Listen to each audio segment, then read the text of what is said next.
Lors du déjeuner d'anniversaire de mon petit-fils, ma belle-fille m'a porté un toast à la vieille dame qui ira dans une maison de retraite dès que nous aurons reçu l'héritage. J'ai levé mon verre et révélé que l'acte de propriété était au nom de celui qui s'est occupé de moi jusqu'au bout. Je suis heureux de vous avoir ici. Suivez mon histoire jusqu'à la fin et commentez la ville depuis laquelle vous regardez pour que je puisse voir jusqu'où mon histoire est allée. Les rires ont rempli ma salle à manger ce dimanche après-midi alors que nous célébrions le 10e anniversaire de mon petit-fils Tyler. J'avais passé toute la matinée à préparer son plat préféré, un rôti braisé avec des carottes glacées et cette purée de pommes de terre qu'il adore. Ceux avec les petits morceaux encore dedans. Mes mains ne sont plus ce qu'elles étaient, mais j'avais réussi à glacer son gâteau exactement comme il l'aimait, avec des pépites supplémentaires sur le dessus. « Grand-mère, c'est le meilleur anniversaire de tous les temps !» s'exclama Tyler, son sourire aux dents écartées me réchauffa le cœur alors qu'il me serrait fort dans ses bras. Je lui ai tapoté la tête et j'ai souri. À 65 ans, ces moments étaient ce pourquoi je vivais. Après le décès d'Harold il y a 5 ans, la maison était devenue si calme. Ces réunions de famille m'étaient précieuses, même si elles étaient devenues de plus en plus rares. Mon fils Thomas était assis au bout de la table, vérifiant son téléphone plus qu'il n'engageait une conversation. Sa femme, Elisabeth, était occupée à ranger les cadeaux par ordre de taille. Toujours perfectionniste, celui-là. Ils étaient mariés depuis 15 ans, mais je ne pouvais toujours pas dire que je la connaissais vraiment. Il y avait toujours quelque chose de calculateur derrière ses yeux. Eh bien, je pense qu'il est temps de porter un toast, annonça soudain Elisabeth en se levant et en levant son verre. Le soleil de l'après-midi attira le diamant à son doigt, celui qu'elle avait insisté pour que Thomas mette à niveau pour leur 10e anniversaire malgré leur dette croissante sur leur carte de crédit. J'ai levé mon verre de cidre pétillant en souriant à Tyler. À la famille, ai-je commencé, mais Elisabeth m'a interrompu. En fait, j'aimerais porter un toast aujourd'hui, son sourire n'atteignit pas ses yeux. À Patricia, la grand-mère de Tyler, à la vieille dame qui ira dans une maison de retraite dès que nous aurons reçu notre héritage. La pièce devint silencieuse. Tyler avait l'air confus. Thomas s'étouffa avec son verre, le visage rougissant, que ce soit à cause de la gêne ou de la colère, je ne pouvais pas le dire. J'avais l'impression d'avoir été giflé. Le verre dans ma main tremblait légèrement, mais je refusais de le laisser tomber. 65 ans de vie apprennent à encaisser un coup sans s'effondrer. Le sourire suffisant d'Elisabeth disparut. Thomas regarda le document, puis moi, comme s'il me voyait pour la première fois. « Maman, tu n'as pas besoin de... » »« Non, Thomas. Je pense que nous avions besoin de cette clarté. » Je me tournai vers Elisabeth. « Il n'y a pas d'héritage automatique. Cette maison n'est pas un prix à réclamer en m'abandonnant dans une maison de retraite. » Le visage d'Elisabeth rougit d'un rouge profond. « Tu ne peux pas être sérieux. Après tout ce que nous avons fait. » « Et qu'as-tu fait exactement ? » Les mots sont sortis avant que je puisse les arrêter. « Vous m'avez rendu visite 4 fois au cours de la dernière année. Vous avez oublié mon anniversaire. Lorsque j'ai eu une pneumonie l'hiver dernier, c'était ma voisine Doris qui me surveillait quotidiennement, pas ma famille. » Tyler regarda ses parents, la confusion assombrissant son jeune visage. « Maman, papa, de quoi parle grand-mère ?» Personne ne lui a répondu. Thomas regardait son assiette, les épaules voûtées. Elisabeth m'a regardé avec une hostilité pure et simple. Je n'avais pas voulu que les choses explosent de cette façon, pas lors de l'anniversaire de Tyler. Mais alors que je regardais autour de la table mon fils, qui ne pouvait pas croiser mon regard, la belle-fille qui ne me voyait que comme un héritage ambulant, mon petit-fils confus, pris au milieu où j'ai réalisé quelque chose que j'avais nié depuis trop longtemps. Pour eux, je n'étais plus Patricia. Je n'étais pas une personne avec des rêves, des peurs et des besoins. J'étais juste une vieille femme, un fardeau à gérer jusqu'à ce que je cède ce qu'ils pensaient que je leur devais. J'ai plié le document et l'ai remis dans mon sac à main, mes mains ne tremblaient plus. Maintenant, dis-je en me forçant à sourire pour le bien de Tyler, qui est prêt pour le gâteau d'anniversaire ? La semaine qui suivit la fête d'anniversaire de Tyler se passa dans un silence tendu. J'attendais toujours un appel de Thomas, une tentative d'arranger les choses, mais mon téléphone restait obstinément silencieux. Ce n'est que jeudi soir qu'il a finalement sonné. « Maman, c'est moi. » La voix de Thomas était inhabituellement brillante. « Je pensais que je pourrais passer demain pour t'aider avec ce robinet qui fuit dont tu as parlé le mois dernier. » Le robinet dont j'avais parlé il y a 3 mois, avant de finalement le réparer moi-même. Je pressai mes lèvres l'une contre l'autre, ne sachant pas trop comment répondre.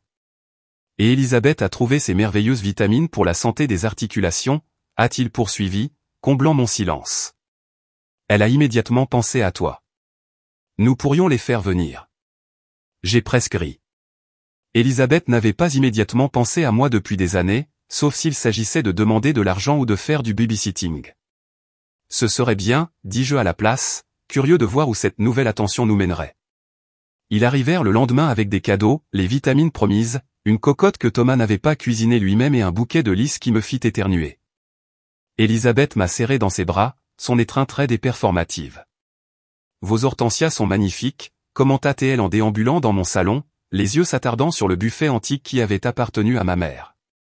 Thomas, peux-tu regarder la poubelle? Elle fait un bruit étrange, dis-je, même si cela fonctionnait parfaitement. Dès que Thomas disparut dans la cuisine, l'attitude d'Elisabeth changea. Elle se pencha plus près, sa voix se transformant en un murmure conspirateur. Patricia, j'espère qu'il n'y a pas de rancune à propos de ce toast idiot. Tu sais ce que je ressens avec un peu de vin. Juste une mauvaise blague. J'ai hoché la tête, ne me faisant pas confiance pour parler. En fait, j'espérais que nous pourrions parler de vos arrangements. Ses yeux se tournèrent vers mon bureau, où je gardais mes papiers importants. À notre âge, c'est tellement important que tout soit en ordre. À notre âge? Elisabeth avait 43 ans. Tout est en ordre, lui ai-je assuré. Mon avocate Clara m'a aidé à tout mettre à jour au printemps dernier. Quelque chose passa dans les yeux d'Elisabeth, de l'agacement, de l'inquiétude. Clara Gibson? Mais elle est plus une amie qu'une professionnelle, n'est-ce pas? Nous connaissons un excellent avocat spécialisé en succession qui pourrait. Clara pratique le droit des aînés depuis 30 ans, l'interrompis-je. Je suis assez satisfait de son travail. Le sourire d'Elisabeth se resserra. Avant qu'elle puisse répondre, Thomas a appelé depuis la cuisine, me demandant où je gardais mes clés. Excusez-moi, dis-je, la laissant là. Au cours des semaines suivantes, une étrange nouvelle tendance est apparue. Thomas appelait tous les quelques jours. Elisabeth m'accompagnait à chaque visite, apportant toujours des cadeaux, trouvant toujours des raisons de se promener dans ma maison, examinant mes biens comme des articles dans un catalogue. Ils m'ont invité à dîner chez eux, ce qui n'était pas arrivé depuis plus d'1 an. Ils m'ont proposé de m'emmener à des rendez-vous chez le médecin. Elisabeth a même suggéré que je pourrais apprécier qu'elle organise mes placards. Un mardi après-midi, je suis revenu de l'épicerie plus tôt que prévu et j'ai trouvé Elisabeth dans mon bureau. Le tiroir de mon classeur était partiellement ouvert. Oh, sursauta-t-elle en fermant précipitamment le tiroir. Je cherchais juste un stylo pour te laisser un mot. Tu ne répondais pas à ton téléphone. Le stylo et le papier posés sur mon bureau racontaient une autre histoire. Ce soir-là, j'ai appelé Clara. Il prépare quelque chose, dis-je après avoir raconté les événements de la journée. Depuis que j'ai mentionné cette disposition dans l'acte, ils ont été différents. Clara soupira. Malheureusement, j'ai déjà vu cela. Votre révélation sur la maison leur a fait comprendre qu'ils ne peuvent pas prendre vos biens pour acquis. Maintenant, ils essaient de se positionner comme vos soignants. Mais c'est tellement transparent. J'ai protesté, Elisabeth peut à peine cacher son mépris à mon égard. Les gens peuvent être étonnamment doubles lorsqu'il s'agit d'héritage, a répondu Clara. Mais cela pourrait en fait être utile. Utile? Comment? Cela vous montre qui ils sont vraiment et ce qu'ils veulent vraiment. Sa voix s'adoucit.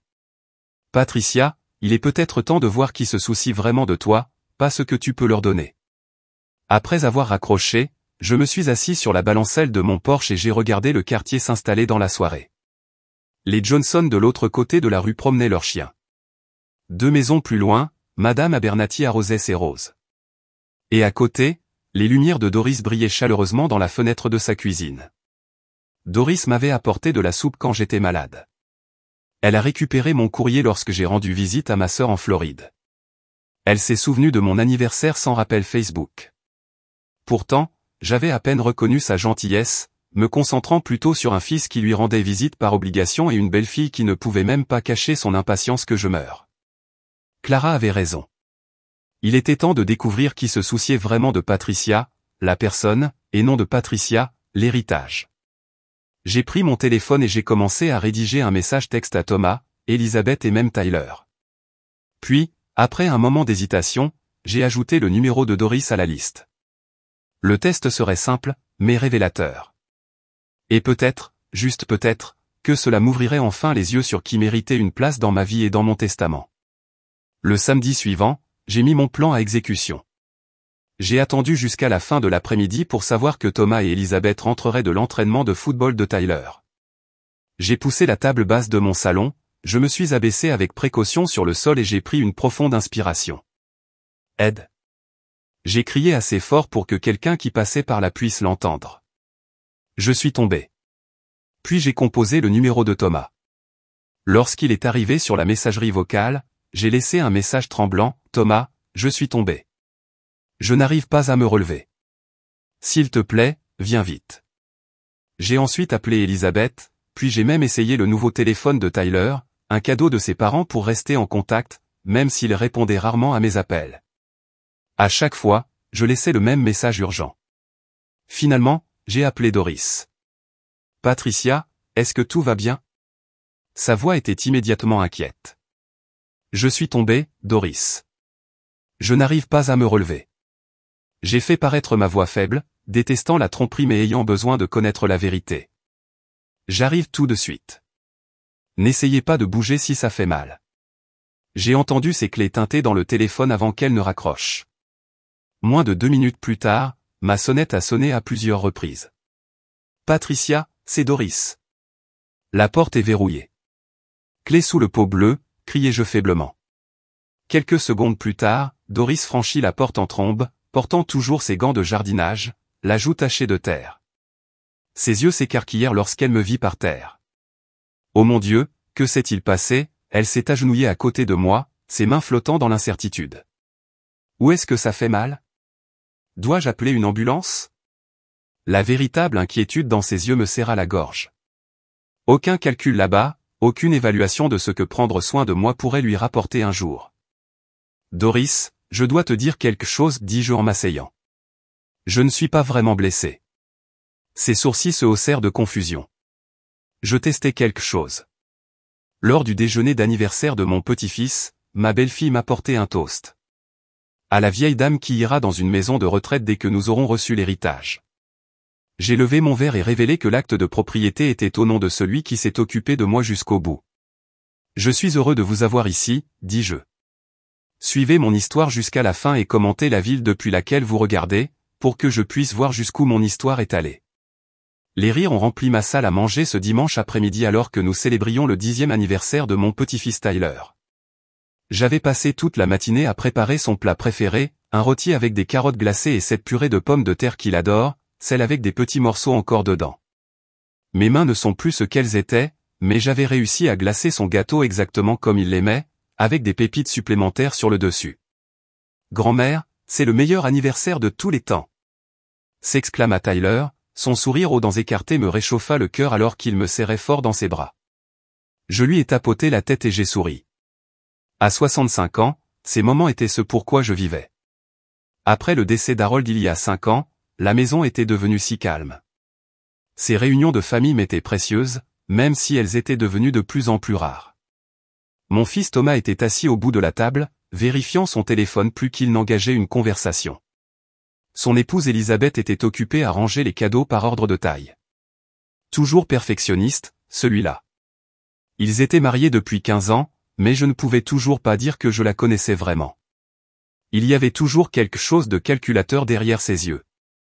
Eh bien, je pense qu'il est temps de porter un toast, annonça soudain Elisabeth en se levant et en levant son verre.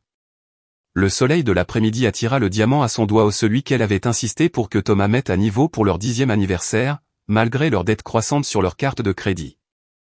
J'ai levé mon verre de cidre pétillant en souriant à Tyler. À la famille, ai-je commencé, mais Elisabeth m'a interrompu. En fait, j'aimerais porter un toast aujourd'hui, a-t-elle déclaré. Son sourire n'atteignait pas ses yeux. À Patricia, la grand-mère de Tyler, à la vieille dame qui ira dans une maison de retraite dès que nous aurons reçu notre héritage. La pièce devint silencieuse. Tyler avait l'air confus. Thomas s'étouffa avec son verre, le visage rougissant de gêne ou de colère, je ne pouvais pas le dire. J'avais l'impression d'avoir été giflé. Le verre dans ma main tremblait légèrement, mais je refusais de le laisser tomber. 65 ans de vie apprennent à encaisser un coup sans s'effondrer. Le sourire suffisant d'Elisabeth disparut. Thomas regarda le document, puis moi, comme s'il me voyait pour la première fois. Maman, tu n'as pas besoin de... Non, Thomas, je pense que nous avions besoin de cette clarté, dis-je. Il n'y a pas d'héritage automatique. Cette maison n'est pas un prix à réclamer en m'abandonnant dans une maison de retraite. Le visage d'Elisabeth rougit d'un rouge profond. Tu ne peux pas être sérieux, dit-elle. Après tout ce que nous avons fait? Et qu'as-tu fait exactement, Elisabeth? Les mots sont sortis avant que je puisse les arrêter. Vous m'avez rendu visite 4 fois au cours de la dernière année. Vous avez oublié mon anniversaire. Lorsque j'ai eu une pneumonie l'hiver dernier, c'était ma voisine Doris qui me surveillait quotidiennement, pas ma famille. Tyler regarda ses parents, la confusion assombrissant son jeune visage. Maman, papa, de quoi parle grand-mère? Personne ne lui a répondu. Thomas regardait son assiette, les épaules voûtées. Elisabeth m'a regardé avec une hostilité pure et simple. Je n'avais pas prévu que les choses explosent de cette façon, pas lors de l'anniversaire de Tyler. Mais alors que je regardais autour de la table mon fils, qui ne pouvait pas croiser mon regard, la belle-fille qui ne me voyait que comme un héritage ambulant, mon petit-fils confus pris entre deux feux, j'ai réalisé quelque chose que j'avais nié depuis trop longtemps. Pour eux, je n'étais plus Patricia. Je n'étais pas une personne avec des rêves, des peurs et des besoins. Je n'étais qu'une vieille femme à un fardeau à gérer jusqu'à ce que je cède ce qu'ils pensaient que je leur devais. J'ai plié le document et l'ai remis dans mon sac à main, mes mains ne tremblaient plus. Maintenant, dis-je en me forçant à sourire pour le bien de Tyler. Qui est prêt pour le gâteau d'anniversaire? La semaine qui suivit la fête d'anniversaire de Tyler se passa dans un silence tendu. J'attendais toujours un appel de Thomas, une tentative d'arranger les choses, mais mon téléphone restait obstinément silencieux. Ce n'est que jeudi soir que ça a finalement sonné. Maman, c'est moi, la voix de Thomas était inhabituellement brillante. Je pensais que je pourrais passer demain pour t'aider avec ce robinet qui fuit dont tu as parlé le mois dernier. Le robinet dont j'avais parlé il y a 3 mois avant de finalement le réparer moi-même. Je pressais mes lèvres l'une contre l'autre, ne sachant pas trop comment répondre. Et Elisabeth a trouvé ces merveilleuses vitamines pour la santé des articulations, a-t-il poursuivi, comblant mon silence. Elle a immédiatement pensé à toi. Nous pourrions les faire venir. J'ai presque ri. Elisabeth n'avait pas immédiatement pensé à moi depuis des années, à moins qu'il ne s'agisse de demander de l'argent ou de faire du babysitting. Ce serait bien, dis-je à la place, curieux de voir où cette nouvelle attention nous mènerait. Ils sont arrivés le lendemain avec des cadeaux, les vitamines promises, une cocotte que Thomas n'avait pas préparée lui-même et un bouquet de lys qui m'a fait éternuer. Elisabeth m'a serré dans ses bras, son étreinte raide et performative. Vos hortensias sont magnifiques, commenta-t-elle en déambulant dans mon salon, les yeux s'attardant sur le buffet antique qui avait appartenu à ma mère. Thomas, peux-tu regarder la poubelle? Elle fait un bruit étrange, dis-je, même si cela fonctionnait parfaitement. Dès que Thomas disparut dans la cuisine, l'attitude d'Elisabeth changea. Elle se pencha plus près, sa voix se transformant en un murmure conspirateur. Patricia, j'espère qu'il n'y a pas de rancune à propos de ce toast idiot. Tu sais ce que je ressens avec un peu de vin. Juste une mauvaise blague. J'ai hoché la tête, ne me faisant pas confiance pour parler. En fait, j'espérais que nous pourrions parler de vos arrangements, dit-elle, ses yeux se tournant vers mon bureau, où je gardais mes papiers importants. À notre âge, c'est tellement important que tout soit en ordre. À notre âge? Elisabeth avait 43 ans. Tout est en ordre, lui ai-je assuré. Mon avocate Clara m'a aidé à tout mettre à jour au printemps dernier. Quelque chose passa dans les yeux d'Elisabeth, de l'agacement, de l'inquiétude. Clara Gibson? Mais elle est plus une amie qu'une professionnelle, n'est-ce pas? Nous connaissons un excellent avocat spécialisé en succession qui pourrait. Clara pratique le droit des aînés depuis 30 ans, l'interrompis-je. Je suis assez satisfait de son travail. Le sourire d'Elisabeth se resserra. Avant qu'elle puisse répondre, Thomas a appelé depuis la cuisine, me demandant où je gardais mes clés. Excusez-moi, dis-je, la laissant là. Au cours des semaines suivantes, une étrange nouvelle tendance est apparue. Thomas appelait tous les quelques jours. Elisabeth m'accompagnait à chaque visite, apportant toujours des cadeaux, trouvant toujours des raisons de se promener dans ma maison, examinant mes biens comme des articles dans un catalogue. Ils m'ont invité à dîner chez eux, ce qui n'était pas arrivé depuis plus d'1 an. Ils m'ont proposé de m'emmener à des rendez-vous chez le médecin. Elisabeth a même suggéré que je pourrais apprécier qu'elle organise mes placards. Un mardi après-midi, je suis revenu de l'épicerie plus tôt que prévu et j'ai trouvé Elisabeth dans mon bureau. Le tiroir de mon classeur était partiellement ouvert. Oh, sursauta-t-elle précipitamment en fermant le tiroir. Je cherchais juste un stylo pour te laisser un mot. Tu ne répondais pas à ton téléphone. Le stylo et le papier posés sur mon bureau racontaient une autre histoire. Ce soir-là, j'ai appelé Clara. Il prépare quelque chose, dis-je après avoir raconté les événements de la journée. Depuis que j'ai mentionné cette disposition dans l'acte, ils ont été différents. Clara soupira. Malheureusement, j'ai déjà vu cela. Votre révélation sur la maison leur a fait comprendre qu'ils ne peuvent pas prendre vos biens pour acquis. Maintenant, ils essaient de se positionner comme vos soignants. Mais c'est tellement transparent. J'ai protesté. Elisabeth peut à peine cacher son mépris à mon égard. Les gens peuvent être étonnamment doubles lorsqu'il s'agit d'héritage, a répondu Clara. Mais cela pourrait en fait être utile. Utile, comment? Cela vous montre qui ils sont vraiment et ce qu'ils veulent vraiment. Sa voix s'adoucit. Patricia, il est peut-être temps de voir qui se soucie vraiment de toi, pas ce que tu peux leur donner. Après avoir raccroché, je me suis assis sur la balancelle de mon Porsche et j'ai regardé le quartier s'installer dans la soirée. Les Johnson de l'autre côté de la rue promenaient leurs chiens. 2 maisons plus loin, Madame Abernathy arrosait ses roses. Et à côté, les lumières de Doris brillaient chaleureusement dans la fenêtre de sa cuisine. Doris m'avait apporté de la soupe quand j'étais malade. Elle a récupéré mon courrier lorsque j'ai rendu visite à ma sœur en Floride. Elle s'est souvenue de mon anniversaire sans rappel Facebook. Pourtant, j'avais à peine reconnu sa gentillesse, me concentrant plutôt sur un fils qui me rendait visite par obligation et une belle-fille qui ne pouvait même pas cacher son impatience que je meure.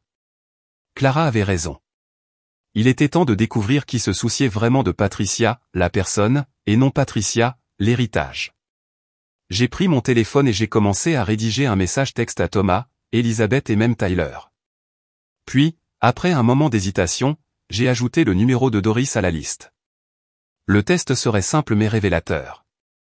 Et peut-être, juste peut-être, que cela m'ouvrirait enfin les yeux sur qui méritait une place dans ma vie et dans mon testament. Le samedi suivant, j'ai mis mon plan à exécution. J'ai attendu la fin de l'après-midi pour savoir que Thomas et Elisabeth rentreraient de l'entraînement de football de Tyler. J'ai poussé la table basse de mon salon, je me suis abaissé avec précaution sur le sol et j'ai pris une profonde inspiration. Aide.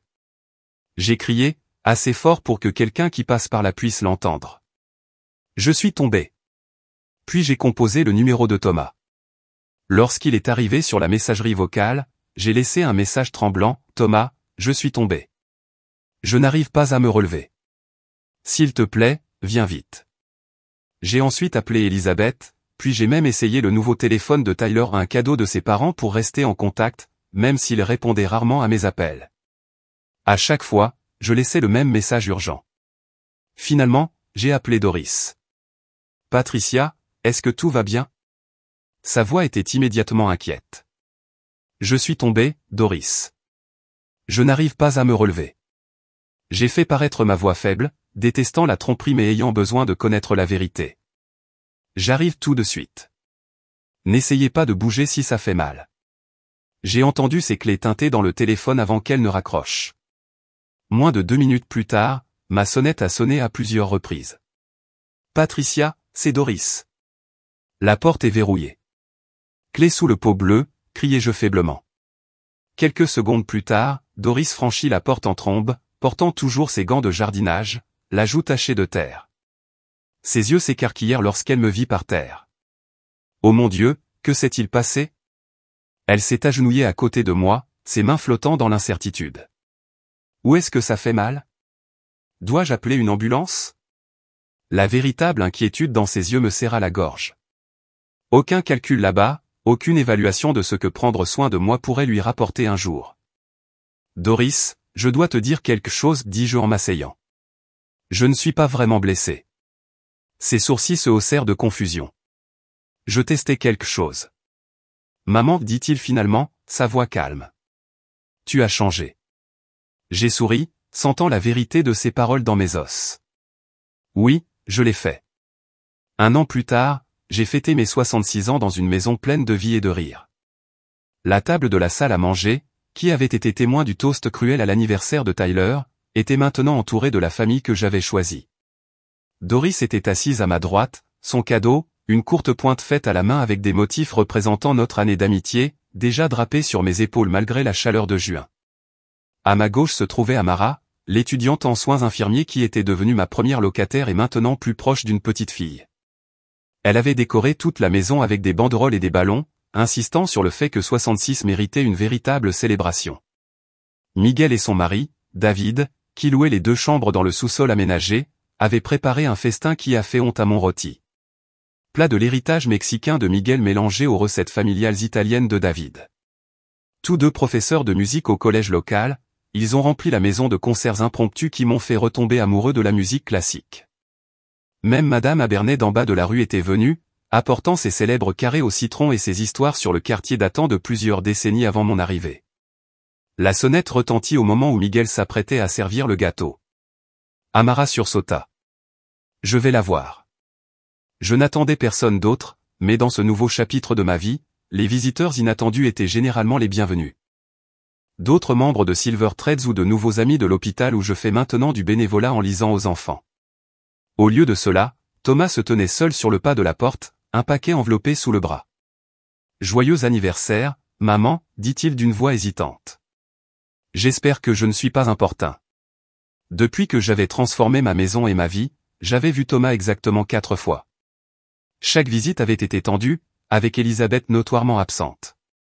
Selon les gens du quartier, ils avaient vendu leur maison au bord du lac et vivaient désormais plus modestement. J'ai entendu des chuchotements concernant des conseillers matrimoniaux, des conseillers financiers, du mécontentement d'Elisabeth face à leur situation réduite. « Vous n'êtes pas intrusif », lui assurai-je en m'écartant pour le laisser entrer. Nous sommes sur le point de manger du gâteau. Il y en a pour tout le monde. Il s'arrêta dans le hall d'entrée, admirant la maison dans laquelle il avait grandi, maintenant vibrante de nouvelles couleurs de peinture, de meubles réarrangés et de photographies de personnes qu'il ne connaissait pas aux côtés des portraits de familles familiers. « Vous avez fait beaucoup de choses avec cet endroit », commenta-t-il en me suivant dans la salle à manger. « La vie est trop courte pour les murs beiges », ai-je répondu, citant la philosophie du design de Doris. Lorsque nous sommes entrés dans la salle à manger, la conversation s'est légèrement atténuée. Mes colocataires et amis avaient entendu parler de Thomas, du toast cruel d'Elisabeth, de leur tentative transparente pour me convaincre de vendre ma maison. Tout le monde, dis-je, voici mon fils Thomas. À leur honneur, ils l'ont accueilli chaleureusement, tirant une autre chaise, mettant une place supplémentaire à table. Thomas semblait dépassé par la camaraderie facile, la véritable affection qui circulait autour de la table. Je ne pensais pas qu'il y aurait autant de monde ici, dit-il doucement pendant que Miguel lui servait une part de gâteau. C'est ma famille maintenant, répondis-je simplement. Après le gâteau et le café, Thomas a demandé si nous pouvions parler en privé. Nous sommes sortis sur le porche arrière, l'air du soir étant doux du parfum du jasmin qu'Amara avait planté le long de la clôture. « Maman, je te dois des excuses », commença-t-il. Un gros. J'ai attendu, le laissant trouver les mots. J'ai laissé Elisabeth dicter la façon dont nous vous traitions, dit-il. Je me suis convaincu qu'il était normal que tous les couples donnent la priorité à leur famille nucléaire plutôt qu'à leur famille élargie. Il secoua la tête. Mais te voir aujourd'hui avec ces gens qui t'adorent clairement après seulement 1 an de connaissance, cela m'a fait réaliser à quel point j'avais manqué, combien j'avais laissé échapper. Où est Elisabeth ce soir ? J'ai demandé. Il baissa les yeux sur ses mains. Elle est. Nous nous séparons. Cela fait 3 mois maintenant. Je ne voulais pas t'encombrer avec ça. J'ai ressenti un mélange complexe d'émotions, de la tristesse pour la douleur de mon fils, du soulagement à l'idée que l'influence d'Elisabeth soit en train de décliner, de la culpabilité de ne pas avoir eu connaissance d'un changement aussi important dans sa vie. Je suis désolé d'entendre ça, dis-je sincèrement. Cela faisait longtemps, a-t-il admis. Le stress financier en faisait partie, mais honnêtement, maman, je pense que ce que tu as fait de te défendre, refuser de te laisser manipuler m'a fait voir les choses plus clairement dans mon propre mariage. Nous sommes restés assis en silence pendant un moment, les rires et les conversations passant par la porte moustiquaire. Je ne m'attends pas à ce que tu me pardonnes tout de suite, a poursuivi Thomas. Mais j'espère que nous pourrons peut-être recommencer d'une manière ou d'une autre. Tu me manques, et tu me manques terriblement à Tyler. Il me manque aussi, dis-je, ressentant la vérité au plus profond de mon cœur. Malgré tout, Tyler avait toujours été innocent dans les machinations des adultes. Envisageriez-vous de le laisser vous rendre visite de temps en temps, peut-être rester chez vous de temps en temps, demanda Thomas. Je sais que tu as une salle comble maintenant, mais... Bien sûr qu'il peut nous rendre visite, l'interrompis-je. Il est toujours le bienvenu ici. Et toi aussi, Thomas. Mais à des conditions différentes qu'auparavant. Il hocha la tête, comprenant. Plus tard dans la soirée, après que tout le monde soit rentré chez soi ou se soit retiré dans sa chambre, je me suis assis sur la balancelle avec Doris, partageant une dernière tasse de thé. Alors Thomas veut se reconnecter, a-t-elle déclaré. Il semble que oui. Et qu'est-ce que tu ressens à ce sujet? J'ai réfléchi à la question avec attention. Prudent, plein d'espoir. Je ne le laisserai plus me faire du mal, mais je ne fermerai pas non plus la porte à la réconciliation. Doris hocha la tête avec approbation. Tu sais, quand Jean est mort, je pensais que ma famille avait disparu pour toujours. Puis je t'ai rencontré, toi et les autres, et j'ai réalisé que la famille est quelque chose que nous créons et entretenons, pas seulement quelque chose dans lequel nous naissons. Merci de m'avoir appris ça, dis-je en tendant la main pour lui serrer la main. Pour m'avoir montré que je pouvais reconstruire à 65 ans. Reconstruire? Doris rit. Patricia, tu n'as pas simplement reconstruit. Tu as créé quelque chose de beau à partir de zéro. Quelque chose qui t'appartient entièrement.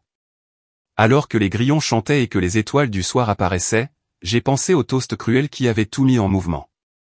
Elisabeth avait voulu me blesser, me rappeler mon prétendu inutilité. Au lieu de cela, elle m'avait, par inadvertance, donné l'impulsion dont j'avais besoin pour récupérer ma vie, ma maison et mon pouvoir. La maison que j'avais autrefois craint de perdre s'était transformée en quelque chose de bien plus précieux. Un véritable havre de paix, rempli d'une famille choisie, avec un but et de la joie, un héritage vivant qui continuerait de croître et de s'épanouir, quel que soit celui qui hériterait finalement de la structure physique. Et j'ai réalisé que c'était une victoire plus grande que toutes celles que j'aurais pu imaginer.